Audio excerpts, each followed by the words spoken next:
Guys, welcome back to Quick Notes with Chris on. Today we're going to be talking about the law of buy-in, number 14 on John C. Maxwell's 21 Irrefutable Laws of Leadership. This one is a very interesting one. It talks about essentially making sure that you're a leader that has a cause as well as a vision and a person that is likable and understanding the difference. Basically, people buy into the leader and then the vision. So it actually has not really too much to do with the vision, more so to do with if you have the character and leadership that's worthwhile following. What I mean by that is if you're a person that the followers like, enjoy what they're talking about in general, the vision comes basically secondary to whether or not you're a leader worth following. Let me paint an example for you. If you are, let's say, what's it called? A pastor at a church.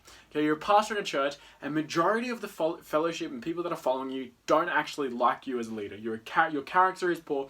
You're an individual that they don't wish to listen to. However, the message that you're saying is undeniably true. In fact, it's a message that they all 100% believe in. The way that you're preaching about whatever it is, the religion that you're talking about, they 100% believe in.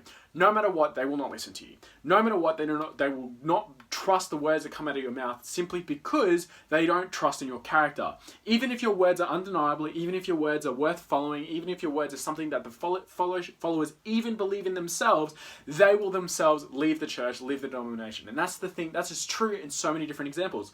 Whether you're running a sales team, whether you're running a business. If you're running a business, that's wise. That the reason why you're doing it is so for philanthropy, you're helping people. Everything behind what you're doing is 100% true. It's benefiting the community. No one is losing out. However, your character is so diminished, is so poor that nobody likes you. Your employees will not like working with you. Your clients will not be there. No matter how much or good of a service that you provide, it doesn't matter if the leadership is not there. Now, let me paint a few examples where it does work the opposite way. If the leader is so likable, is charismatic, his character is so instilled and so unset, and yet his vision isn't something that the followers agree with, they will eventually come around because of the person that character and that leader is following. It's an interesting phenomenon. If you don't have both, of course you have no leadership. If you have the correct vision, you have the correct presentation, the message is agreed with by the followers, but the leadership and character isn't there, the followers will disappear.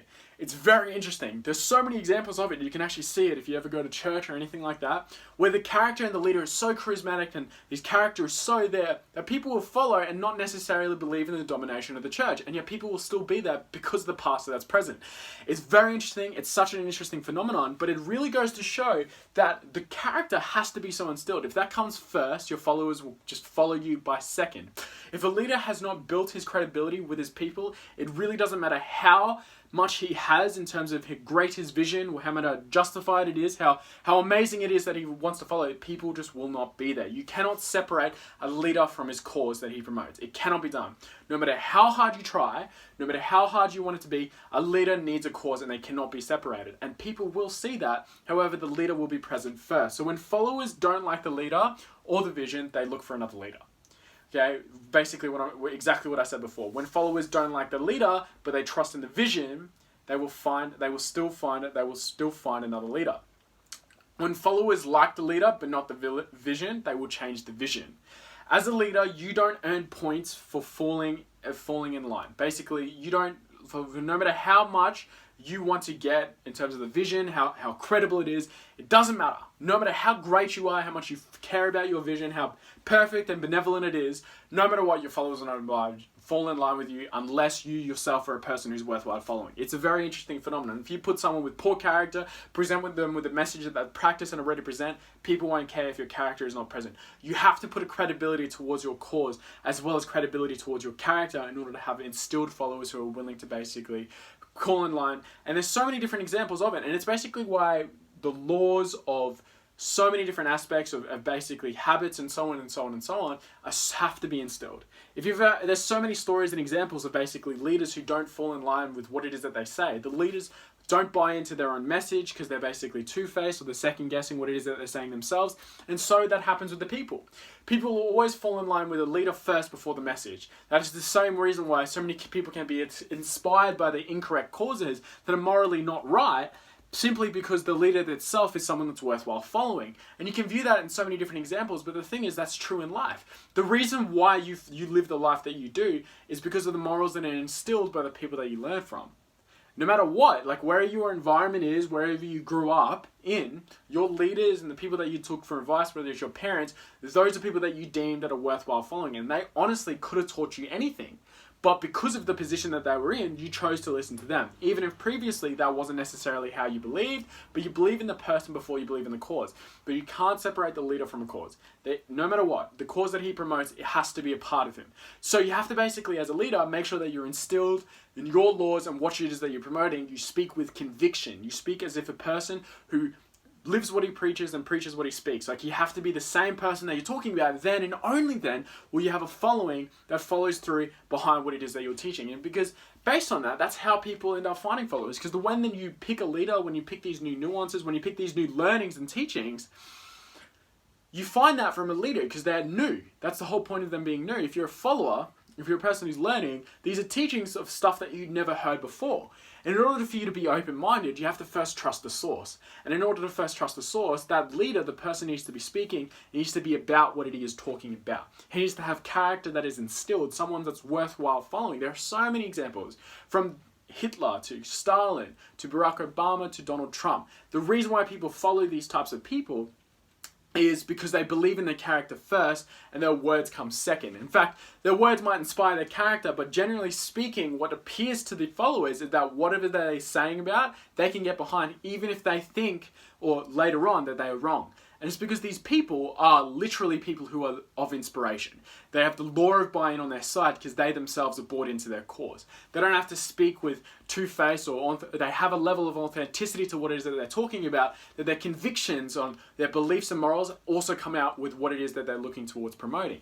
So what can you do if you're in a leadership position and you don't necessarily know exactly what it is that you're talking about? Well, the first thing I would do, number one, if you can, always figure out a mentor. Find a mentor, someone you can learn from, who understands what it is that you're struggling with and can teach you where to find out. Now, outside of that, read books, watch videos, look towards personally developing yourself. So someone like this. But on top of that, a task that you can implement right now is literally write out your rules, morals, and beliefs that you abide by. By doing this, you understand whenever it comes to tough decisions or ultimatums, you already know how it is that you're planning to answer them. As a leader, it's very important that you look towards answering as many questions as you possibly can. You should never shy away from the answers. And the only way that you can give them is if you know them yourself. So I highly suggest you figure out what it is your moral values, beliefs are you choosing to be. Because that's the facts. You choose how it is that you want to respond. Even if it is tough, force yourself to respond in the way that you believe that you should until eventually it becomes automated. It isn't easy. If it was, everybody would do it. Then you can look towards making decisions, putting yourself in positions, whether it's within your organization, your business, whatever, sports team, denomination, any form of leadership, and act accordingly. If you believe that a person who is a leader needs a high amount of discipline, then you yourself need to develop that through your habits, through your daily decisions, through your whatever it is that you need to do. If you believe that you as a leader needs to value empathy over the task, or so on and so on and so on, then you need to start implementing that within your organization, friend groups, and so on and so on. Then and only then can you be a leader that's speaking with conviction while also buying into his own message. And from there, people can follow in line with the person that is essentially acting the way as if they speak. And that goes to the fundamentals of the law of buy-in. A leader, people can only buy into the leader when there is vision. So understand your morals and beliefs. Then work towards your vision next. Figure out what it is that you're looking towards promoting, what it is that you believe in, what it is that you can inspire others. But most importantly, be bought into your own vision. If you understand what it is that you're looking towards accomplishing and it's not made with ill will or ill intentions, you're doing it for the right reasons or your right reasons, then it's very easy for people to fall in your understandings because you have your same justifications for the way that you're thinking, because that's the way that you're conducting yourself. If you can understand that, then you can inspire others, and so on and so on and so on. Complementing that with the law of reproduction, looking towards reproducing yourself within your organizations and your leaders. From there, you have a bunch of people who understand what it is that exactly they're looking towards accomplishing, or justifying with their own actions because they understand what it is that they're looking to accomplish. From there, they're able to inspire others. And that's the law of buy-in. So, to summarize, understand what your goal is. Have a vision. Buy into your own vision in order to inspire others. People will follow in your character before your vision, so make sure that it is set. Then and only then will you be able to inspire people to a next level, building your wealth, organization, and whatever it is they're looking towards accomplishing and making your vision come a reality. Anyways, guys, that's it for the 21 Irrefutable Laws of Leadership. This one was law number 14, the law of buy-in. don't stop there when it comes to improvement. Keep looking at some of the other videos that we do have on the channel. I highly suggest you do read the book in depth. There are so many different things that you can look towards understanding and take away that I'm not able to necessarily explain in a 10-minute video. So I highly suggest you do further research on the topic. John C. Maxwell is one of the best authors out there whenever it comes to learning and developing leadership. But other than that, guys, like, comment, subscribe, and I'll see you guys in the next one.